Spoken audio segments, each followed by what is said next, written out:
ان کے اوپر نظر ثانی کرنی چاہیے. اب عمران خان نے کہہ دیا, عمران خان کا ایک حکم آ گیا کہ آپ استعفے دے دیں. اچھا, اب اس کے اندر جو ایک دوسرا تاثر کریٹ کرنے کی کوشش کی گئی, یہ اپنی ساری غلطیاں نا پاکستان سے باہر بیٹھے ہوئے جتنے بھی لوگ ہیں ان کے اوپر ڈال دیتے ہیں, اور وہ کہتے ہیں کہ یہ یوٹیوبر ویلاگرز بیٹھ کر غلط رہنمائی خان صاحب کی کرتے ہیں. بھائی جان, پاکستان سے جو باہر لوگ بیٹھے ہوئے ہیں ان کا تو ایکسیس نہیں ہے, ایکسیس تو آپ جیسے لوگوں کا ہے. آپ جیسے لوگ جو ہیں ان کے لیے صبح صبح دروازے بھی کھل جاتے ہیں. عمران خان سے 3 گھنٹے ملاقاتیں کروائی جاتی ہیں. کل خان صاحب نے کہا کہ یہ علی امین گنڈا پور کو کہو کہ مجھے آ کر ملے اور سپریم کورٹ آف پاکستان جائے اور ایک درخواست لے کر. اب پرابلم سر اس کے اندر یہ ہے کہ جب علی امین گنڈا پور خود سے ملنا چاہتے ہیں تو 3 گھنٹے سے زائد کی ملاقات کروا دی جاتی ہے, اور ایک دفعہ نہیں کئی بار ایسا ہوا. لیکن عمران خان جب بجٹ کی بات آئے تو وہ کہتے ہیں کہ جناب ملنے نہیں دیا جا رہا, اور خان صاحب کو یہ کہنا پڑا کہ آپ جا کر سپریم کورٹ آف پاکستان کا دروازہ کھٹکھٹائیں. اصل حقائق تو آپ لوگ بھی نہیں بتاتے.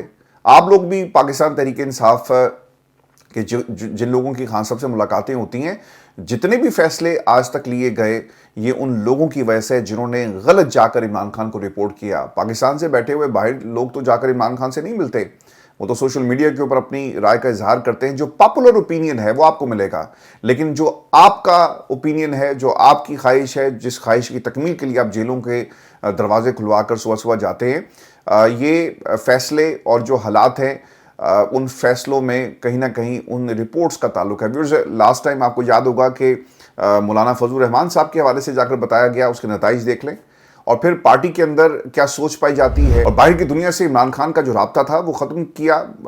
اخبارات نہیں جاتے, جعلی اخبارات آپ نے دے کر عمران خان کو غلط انفارمیشن پہنچانے کی کوشش کی.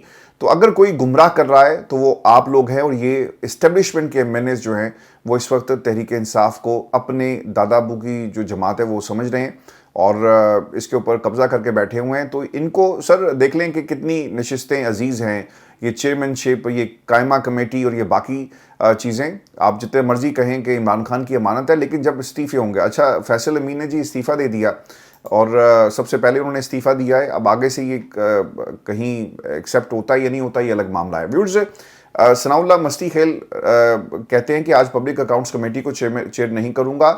عمران خان نے حکم دیا تھا تو استعفیٰ دیں گے. جنید اکبر نے یہ اعلان کیا. پی ٹی آئی نے تمام کمیٹی کو رکنیت سے مستعفی ہونے کا اعلان کیا ہے. ممبر پیک ثناء اللہ مستی خیل کمیٹی روم چھوڑ کر چلے گئے. یہ ایک ڈیولپمنٹ ہوئی. اور پھر دوسری طرف پاکستان کے اندر اب یہ نا, چونکہ اسٹیبلشمنٹ کی مرضی سے یہ لوگ بیانات دے رہے ہیں, دوسری طرف جو الیکشن ہے ضمنی انتخابات, وہاں پر خواجہ آصف صاحب نے جی ایک بیان دیا, اور وہ یہ کہتے ہیں, ان کے الفاظ کیا تھے. اچھا, انہوں نے اپنے سٹیٹمنٹ کے اندر ہی اپنے اوپر ایک بہت بڑا جو الزام تھا اسے تسلیم کر لیا کہ اسٹیبلشمنٹ آپ کی مدد کرتی رہی, اور آپ انتخابات میں جب بھی جیتے پاکستان کی اسٹیبلشمنٹ کی مدد سے جیتے. خواجہ آصف صاحب یہ کہتے ہیں کہ جہاں جیت کا یقین وہاں مقابلہ, اور جہاں ہار یقینی وہاں بائیکاٹ کر دیا جائے. یہ عوامی اعتماد سے نہیں بلکہ سرکاری مشینری سے الیکشن جیتنے کے خواہش مند ہیں. خواجہ آصف کا ضمنی الیکشن سے متعلق پی ٹی آئی کے فیصلوں پر تنقید. خواجہ صاحب, بات یہ کہ پچھلے 3 برس سے اس ملک کے اندر حکومت آپ کی اور آپ کے لانے والوں کی ہے. ایک ہائبرڈ نظام جس کے فضائل آپ ہمیں ہر وقت بتاتے ہیں کہ اگر یہ پہلے آ جاتا تو آج پاکستان ترقی کر رہا ہوتا. اس نظام نے آپ کو فیسیلیٹیٹ کیا. الیکشن کمیشن آپ کا, پاکستان میں الیکشن کمیشن کے خلاف اگر کوئی درخواست جائے گی جس عدالت میں جائے گی وہ بھی جو چیف جسٹس ہے وہ آپ کا. اور ٹرائبونلز کے اندر جن الیکشنز کو سبوتاج کر کے پاکستان کی عوام کی کہ ووٹ کے اوپر جو ڈاکہ ڈالا گیا, یہ درخواستیں ان الیکشن کمیشنز میں پچھلے 1 برس سے لگ نہیں رہی. وہی بھی نظام آپ کا. تو آپ نے بالکل ٹھیک کہا کہ مشینری, حکومتی مشینری, سرکاری مشینری استعمال ہوتی ہے. تو یہ پاکستان تحریک انصاف کے لیے بات نہیں ہے, یہ آپ لوگوں کے لیے بات ہے. اور آپ نے یقیناً یہ کہہ کر تسلیم کر لیا کہ حکومت ہماری, جس کی حکومت ہوگی وہ یقیناً الیکشن کو جیتنے کے لیے اس کا سرکاری مشینری کا استعمال کرے گا. پچھلے 2 برس میں 8 فروری سے پہلے اور 8 فروری کے بعد ایک سیٹ اپ کھڑا کیا گیا ہے. اور اس سیٹ اپ کا مقصد کیا تھا کہ ہم نے الیکشن کیسے جیتنا ہے. عمران خان کو جیل میں رکھیں, اسے نااہل کر کے الیکشن سے باہر کر دیں, اس کی جماعت کو ختم کر دیا جائے. تو نظام نے آپ کو فیسیلیٹیٹ کیا, سرکاری مشینری نے آپ کو فیسیلیٹیٹ کیا. یہاں پر ابھی صرف حکم آتا ہے کہ کسی بھی ایم این اے کو جو ہے سزا ہو گئی تو دوسری طرف الیکشن کمیشن تیار بیٹھا ہوتا ہے اس کو نااہل کرنے کے لیے, اور فوری طور پر ضمنی انتخاب جو ہیں اس کا اعلان کر دیا جاتا ہے. اتنی جلدی خواجہ صاحب کیوں ہے؟ اس لیے کہ آپ اپنی سیٹس کو بڑھانا چاہتے ہیں. اور وہ پاکستان مسلم لیگ نون جو عوام کے سامنے جا کر اپنی کارکردگی کی بنیاد پر الیکشن نہیں جیت سکتی کیونکہ یہ پاپولر نہیں رہے، وہ سرکاری مشینری کا ہی سہارا لیتے ہیں۔ اور اس حکومت کو بنانے والی پاکستان کی اسٹیبلشمنٹ، محمد حنیف صاحب کا یہ کالم، اور محمد حنیف ہمیشہ پاکستان کی اسٹیبلشمنٹ کے ریڈار پر رہتے ہیں، لیکن وہ سچی بات کہنے اور لکھنے سے پیچھے نہیں ہٹ رہے۔ جی ان کا ایک ویلاگ ہے، پنجابی ویلاگ، اور اس میں انہوں نے کچھ باتیں کہی۔ وہ کیا باتیں تھیں؟ پاکستان میں فیلڈ مارشل صاحب کا اپنے ملک کو ایک ڈمپر ٹرک کہنا، اور پھر بھارت کو مرسیڈیز، الفاظ کیا ہیں سنیں، اور پاکستان کی عوام کیا ہے، اور پاکستان کی عوام کہاں سٹینڈ کرتی ہے۔ فیلڈ مارشل سے منسوب پاکستان کو ڈمپر اور بھارت کو مرسیڈیز کہنے کا بیان سنا تو ذہن میں خیال آیا کہ ہو سکتا ہے کہ دشمن کو اپنی غربت سے ڈرانا کوئی جنگی چال ہو۔ ڈمپر ٹرک اور مرسیڈیز سب کچھ آپ کے، ہم 25 کروڑ تو آپ کا قافلہ گزرنے کا انتظار کر رہے ہیں، گزر جائیں تو اپنی پرانی موٹر سائیکل کو کک مار کر کسی منزل پر جانے کے ہم قابل ہو سکیں۔ پاکستان کی عوام جب اشاروں پر کھڑی ہو کر انتظار کرتی ہے تو کیا سوچتی ہے؟ گالیاں نکالتی ہے سر نظام کو، لوگوں کو برا بھلا کہتی ہے، سیاستدانوں کو گالیاں پڑتی ہیں، یہی ہوتا ہے نا۔ اور ہم انتظار کرتے ہیں 10 منٹ 20 منٹ، اور انتظار یہ ہوتا ہے کہ کب ان کا قافلہ گزرے اور ہم اپنی منزل کی طرف جو ہے وہ بڑھ سکیں۔ کسی نے اپنے بچوں کی روزی روٹی کمانی ہے، کسی نے اپنی منزل کی طرف نوکری کے لیے پہنچنا ہے، مگر جب ان کا لشکر گزرتا ہے تو تمام ٹریفک روک دی جاتی ہے۔ اب تو خیر وہ جو صدر صاحب ہیں ان کے قافلے کو رکنا پڑ گیا ٹریفک کی وجہ سے، تو آپ نے ایک پولیس افسر کو فارغ کر دیا۔ تو سر یہ حقیقت ہے اس نظام کی، اور جس خوبصورتی کے ساتھ محمد حنیف صاحب نے ہمیں کہا کہ ہماری موٹر سائیکل، آج کسی دوست نے مجھ سے ایک ویڈیو شیئر کی، اس ویڈیو کو ضرور دیکھیے گا دوستو۔ اس ویڈیو کے اندر جو آپ گاڑی دیکھ رہے ہیں یہ رولز رائس ہے، اور اس گاڑی کے بارے میں بتایا جاتا ہے کہ گورنر کے پی کے کی گاڑی ہے۔ کے پی میں آپ کو گورنر صاحب جو ہے نا اکثر چیختے ہوئے نظر آئیں گے کہ عوام رول گئی، سیلاب کے اندر کوئی ان کو پوچھنے والا نہیں تھا، کہاں ہے علی امین گنڈا پور، کہاں ہے کے پی کی حکومت۔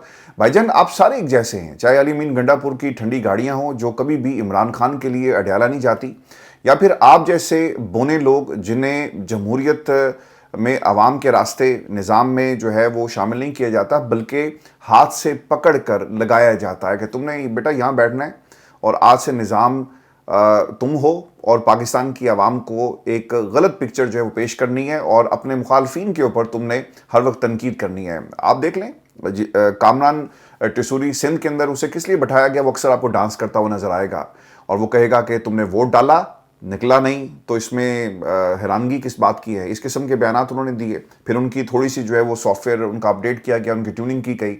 آپ بلوچستان کے حالات دیکھ لیں، وہاں بھی ان کی اپنی حکومت ہے۔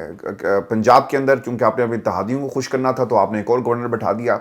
پھر ایسے لوگ اس نظام کے اندر سینیٹرز بنا دیے گئے جو صرف اسٹیبلشمنٹ کو سپورٹ کرنے کے لیے لائے گئے، ان کے ماؤتھ پیس کے طور پر۔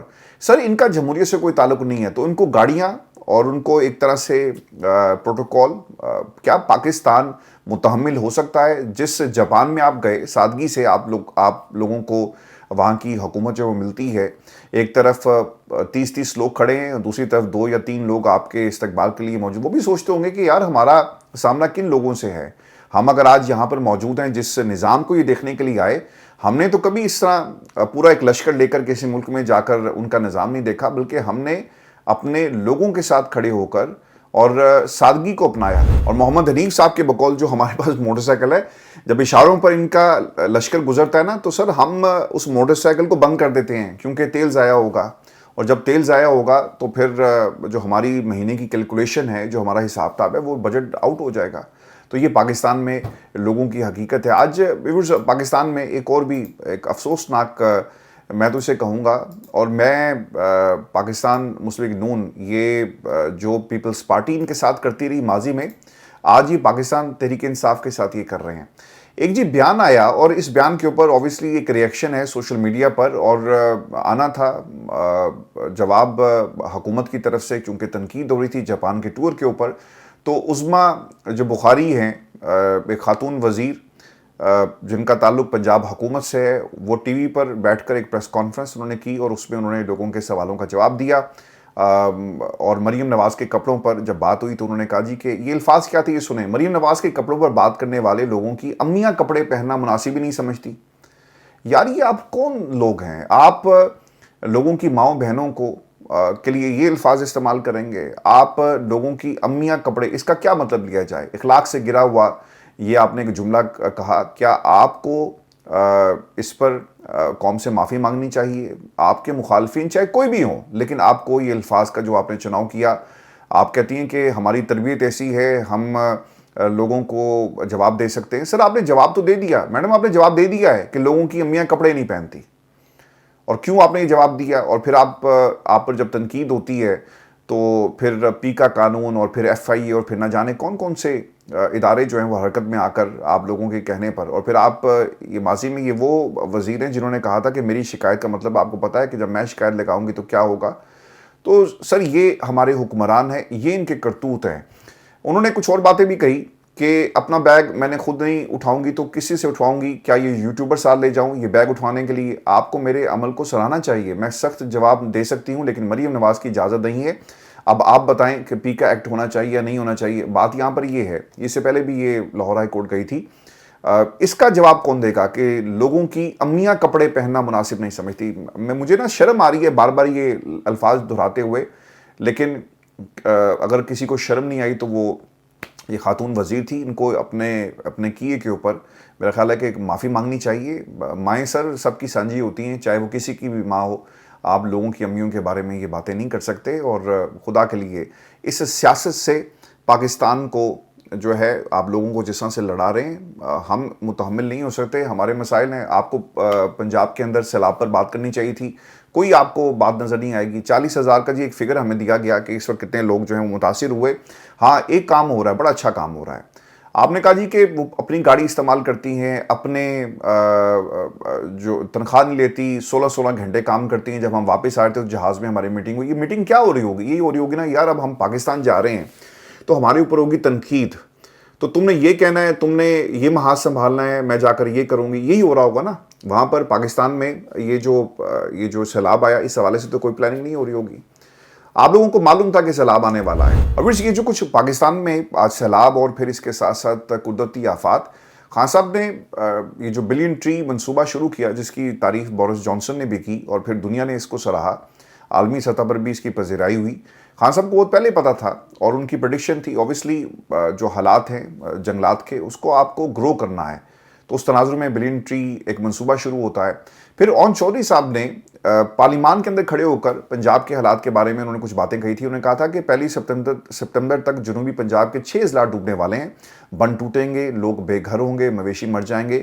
لیکن مریم نواز چلی جاتی ہیں جاپان. آپ لوگوں کو معلوم ہونا چاہیے تھا کہ آبی جارحیت ہو سکتی ہے اور حالات خراب ہیں. یہ جو پانی آپ کے پی میں دیکھ رہے ہیں یا پھر وہ پانی جو گلگت بلتستان سے جو گلیشیئر ٹوٹ رہے ہیں, اس کا سر یہ پانی کہاں جائے گا؟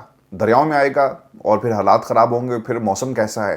یہ تمام رپورٹس آپ کے پاس تھی, لیکن ہمیں بتایا جا رہا ہے کہ جاپان سے جی بڑا اچھا پروگرام کو لے کر آئے ہیں, ایگریکلچر, آئی ٹی. اور میں سن رہا تھا وزیر اعظم صاحب کی تقریر, وہ یہ کہتے ہیں کہ ہم فائدہ حاصل کرنا چاہتے ہیں, ہم فائدہ اٹھائیں گے, آئی ٹی یعنی سب کچھ کریں گے. پچھلے آپ کے 3 دہائیوں سے اس ملک کے اندر آپ کی حکومت ہے.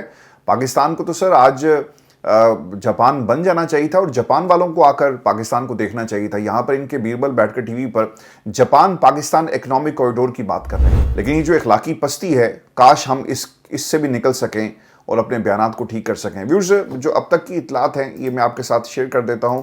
کہاں پر اس وقت جو سیلاب کی سچویشن ہے اور لاہور کے اندر کیا ہونے جا رہا ہے. ایک کوئکلی خبر آپ کے ساتھ یہ بھی شیئر کر دیں کہ تحریک انصاف نے جو نااہل جن نشستوں پر ان کے لوگ ہوئے تحریک انصاف کے, وہاں تو جی بائیکاٹ کر رہے ہیں, لیکن لاہور کی NA 129 میں ضمنی الیکشن لڑنے کا انہوں نے اعلان کر دیا ہے. محفوظ, آپ کو جو صورتحال ہے اس وقت سیلاب کی وہ میں آپ کو اپڈیٹ کر دوں. ایک تو جی پنجاب میں سیلابی صورتحال, وزیر اعظم کی اربن فلڈنگ سے نمٹنے کے لیے ہنگامی ہدایات انہوں نے جاری کر دی ہیں, اور اس کے ساتھ ساتھ یہ بھی بتایا جاتا ہے کہ راوی اور ستلج میں غیر معمولی سیلابی صورتحال ہے. چناب میں ہیڈ قادر آباد کے قریب دھماکے سے شگاف ڈال دیا گیا ہے. اب بھارت کی جانب سے دریاؤں میں پانی چھوڑے جانے کے بعد رائے چناب میں سیلابی صورتحال ہے, اور ضلعی انتظامیہ نے گجرانوالہ میں ہیڈ قادر آباد کے قریب شگاف لگانے کے لیے ایک چھوٹا سا دھماکہ کیا. ذرائع بتاتے ہیں کہ درائے چناب پر جنگ میں تریمو ہیڈ ورکس پر پانی کی سطح میں مسلسل اضافہ ہو رہا ہے. اس کے ساتھ ساتھ یہ بھی بتایا گیا، جو رپورٹ آ رہی ہیں کہ جو پانی کی آمد ہے وہ 63,034 کیوسک اور اخراج 51,834 کیوسک ہے۔ ضلعی انتظامیہ کے مطابق ضلع بھر میں 412 دیہات زیر آب آ گئے اور مزید خدشات جو ہیں ظاہر کیے جا رہے ہیں۔ آج رات شاہدرہ سے بڑا سیلابی ریلا گزرا ہے اور ڈی جی جو پی ڈی ایم اے ہیں ان کے مطابق جنہوں نے گفتگو کرتے ہوئے بتایا کہ 38 سال بعد دریاؤں میں اتنا پانی آیا، آج رات شاہدرہ سے بڑا سیلابی ریلا گزرا۔ عرفان علی کاٹھیا کے مطابق دریائے راوی میں 1988 کے بعد اتنی بڑی مقدار میں پانی آیا ہے۔ راوی کے بینک میں موجود لوگوں سے گزارش ہے کہ علاقوں کو خالی کر دیں، آئندہ 2 سے 3 دن میں دریائے راوی سے بڑا سیلابی ریلا جو ہے گزرے گا۔ اور کرتارپور دربار کے حوالے سے بتایا جاتا ہے کہ وہاں بھی پانی کی سطح بلند ہو رہی ہے، 6 فٹ لاسٹ ٹائم رپورٹ ہوا تھا اور مزید پریڈکٹ کیا جا رہا ہے۔ یہ ہماری آج کی ویڈیو تھی، شام کو دوبارہ آپ سے ملاقات ہوگی، اجازت دیجیے، اللہ نے کہا۔